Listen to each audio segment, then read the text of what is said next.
President Trump, who has threatened press freedoms before, suggested Wednesday that NBC might lose its broadcast licenses following critical stories detailing his behavior. Substantively, Trump's threat is fairly empty. NBC and other networks do not hold a license for the network as a whole. Licenses are issued to local stations, of which NBC owns 28.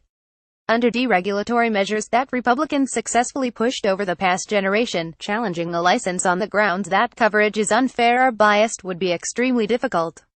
Gordon Smith, president of the National Association of Broadcasters, denounced Trump's threat on Wednesday. "The founders of our nation said as a cornerstone of our democracy the First Amendment, forever enshrining and protecting freedom of the press," said Smith, a former Republican senator.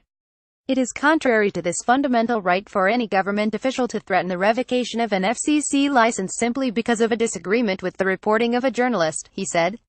The tweet fits a pattern for Trump.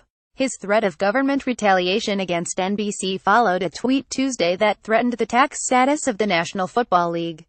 The league gave up its tax-exempt status in 2015. Trump had previously spoken of making libel laws stricter and other crackdowns on the press, raising concern from First Amendment advocates. NBC reported last week that Secretary of State Rex Tillerson called Trump a moron and nearly quit the administration out of concern for Trump's behavior and policy.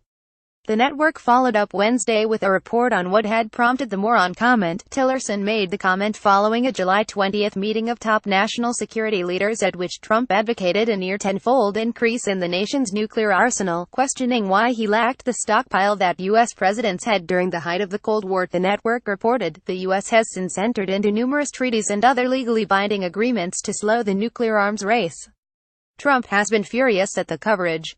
He challenged Tillerson to an IQ test in a Forbes interview published Tuesday and tweeted separately on Wednesday that the NBC account is pure fiction, made up to demean .900 a.m. This story was updated with comment from Gordon Smith of the National Association of Broadcasters.